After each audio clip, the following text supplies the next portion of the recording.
Donc le premier principe, c'est soyez convaincus du changement. On a lu Marc 1, verset 31. Le changement, c'est un instant. Alléluia. Gloire à Jésus. J'entends quoi par soyez convaincus du changement? Si tu t'assois là et que tu as une maladie et qu'on dit Jésus guérit, même si tu rentres avec la douleur sur ton pied, tu es déjà guéri. Tu dois apprendre à vivre ça, à pratiquer ça et à déclarer ça. Tu dois le faire chaque jour. Ne commence pas à croire que tu as besoin d'une touche spéciale. Non, tous les jours, déclare la même chose. Tu verras le Dieu là entrer dans ta vie et balayer les inquiétudes. Parce que quand tu dis je suis guéri, tu envoies un fort message à ta destinée. Et les anges se placent au contrôle. Ils commencent à venir travailler les zones d'inquiétude et de stress. Parce que tu as passé ta vie dans le stress. Est-ce que ça va donner? Est-ce que ça va donner? Est-ce que ça va marcher? Non! Si tu dis je suis guéri, sois convaincu du changement.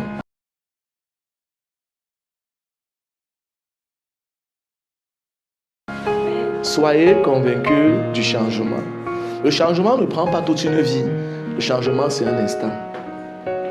Lorsque tu as dit tu es guéri, tu l'es. Si après ça, tu te rends compte que non, le pied fait toujours mal, non, ce n'est pas parce que la douleur est là que tu dis que non, ça n'a pas marché, non. Rappelez-vous dans la Bible a des histoires bizarres. Mais une de ces histoires intrépides raconte l'histoire d'un général de guerre qu'on appelait Naaman. Naaman était un type de général de guerre qui, pour guérir de sa lèpre, Dieu lui a dit, va te jeter dans la boue et jette-toi 7 fois. Je m'étonne de savoir pourquoi Dieu a voulu qu'il se jette jusqu'à 7 fois. Mais je peux vous assurer que quand le gars s'est jeté dans la boue la première fois, il a revu la lèpre sur son corps. Mais dans le règne de l'esprit, la situation avait déjà changé. Donc s'il commençait à dire, hé, je me suis jeté, voilà encore ça, ça n'aurait pas marché. Parce qu'il aurait ramené encore son état avant. Celui qui s'est introduit dans un processus de guérison spirituelle doit savoir que celui qui l'invite dans ce processus a le pouvoir et l'autorité nécessaire pour modifier sa condition. À partir de l'instant, il ne doit plus douter. Naaman l'a fait 1 fois. Naaman l'a fait 2 fois et il voyait la lèpre. Naaman l'a fait 3 fois, il voyait la lèpre. Naaman l'a fait 4 fois, il voyait la lèpre. Naaman l'a fait 5 fois, il voyait la lèpre. Naaman l'a fait 6 fois, il voyait la lèpre. Mais ma Bible dit que quand il est entré la 7e fois et qu'il est sorti, la peau était pure. Vous allez me dire que pourquoi Dieu a voulu qu'il s'assoie 6 fois? Non, que le faible dise je suis fort. C'est tout ce que tu dois savoir. Tu es venu à l'église 1 fois, tu rentres en boitant. Non, en fous-toi de boiter. Boiter, ce n'est pas important. Fais-le 1 fois, fais-le 2 fois, fais-le 3 fois. Et ça importe peu le nombre de fois que tu le fais, c'est l'attitude qui compte. Fais-le avec la bonne attitude et tu verras le changement. Si tu le fais 7 fois avec la bonne attitude, tu verras que la lèpre va quitter. Ma boutique fonctionne. Même après une vente qui ne marche pas, je déclare ça fonctionne. Après 2 ventes, ça ne marche pas, je déclare ça fonctionne. Après, ça ne marche, je déclare ça fonctionne. Et un quelqu'un va te dire, la boutique, cela te menace trop. Je vais donner le capital sur un plus grand. Ça veut dire qu'en fait, il te donne à l'instant même ce que les gens ont vendu. Donc, tes collègues qui ont vendu. Dieu t'a fait ne pas vendre. Et a amené donc seulement un seul client comme ça pour compenser 5 ans de souffrance. Ça, c'est l'héritage de ceux qui sont diligents. Apprenez à déclarer les choses que vous voulez voir. Laissez la peur au champ et dites je suis guéri. Si tu es malade quelque part, dis avec moi je suis guéri. Je suis guéri. La meilleure façon de dire ça, c'est de proclamer en croyant. Dis avec moi je suis guéri, restauré. Commence à lever ta voix avec moi et prends 5 minutes. Envoie des ondes positives dans ta vie. Je reçois le visage, je reçois la faveur. Je reçois le passeport là, je reçois la grâce. Je reçois ma guérison. Je crois et je le reçois. Mes enfants sont prospères, ma famille, mes business, mes activités, toutes choses prospèrent.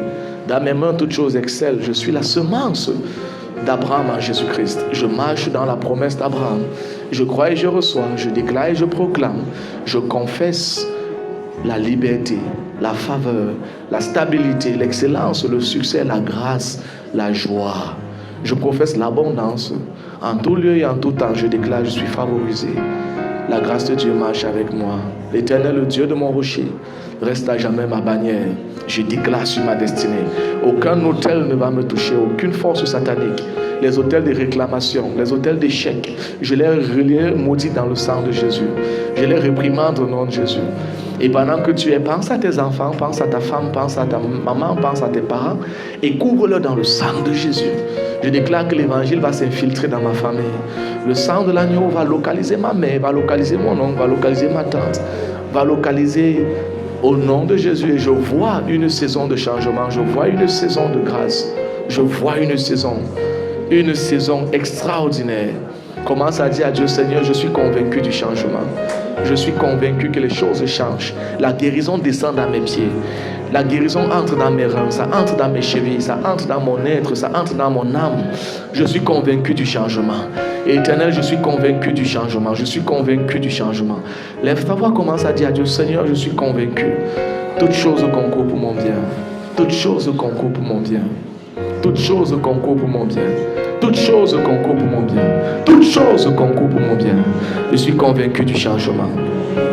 Une saison nouvelle s'ouvre à moi. Une saison extraordinaire d'obéissance à la parole de Dieu, de communion avec le Saint-Esprit. Une saison radieuse, magnifique, excellente.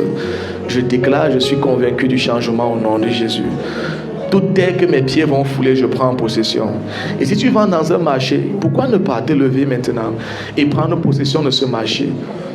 Mbobi, Mokolo, Ndokoti, je ne sais pas, je prends possession du marché. Je déclare dès demain, mes pieds vont apporter une présence d'ange, un record de vente extraordinaire. Je déclare de nouveaux clients. Je déclare la faveur, je déclare la grâce, je déclare la promotion. Au nom suprême de Jésus. Et pourquoi ne pas aussi prier pour la personne à qui t'assiste dans ce business, ce partenaire d'affaires, cette personne qui investit. Commence à prier que la provision ne manque jamais pour lui. Que la grâce soit, que l'excellence soit, que la faveur soit. Commence à prier, que l'Éternel t'envoie de bonnes personnes. Que l'Éternel t'envoie de bonnes personnes. Que l'Éternel t'envoie de bonnes personnes. Au nom suprême de Jésus. Dis avec moi, Amen. Et je scelle tout ce que tu as déclaré dans le sang de Jésus. Si tu dis avec moi, Alléluia. Alléluia. Dis avec moi, Alléluia. Alléluia. Gloire à Jésus. Ecclésiaste chapitre numéro 3, verset numéro 2. Celui qui est l'appelé. Nous sommes au deuxième principe. Le premier principe, c'est soyez convaincus du changement. Alléluia. Soyez convaincus. Vous avez changé. Ce n'est plus un débat. Amen. Ecclésiaste 3, verset 2.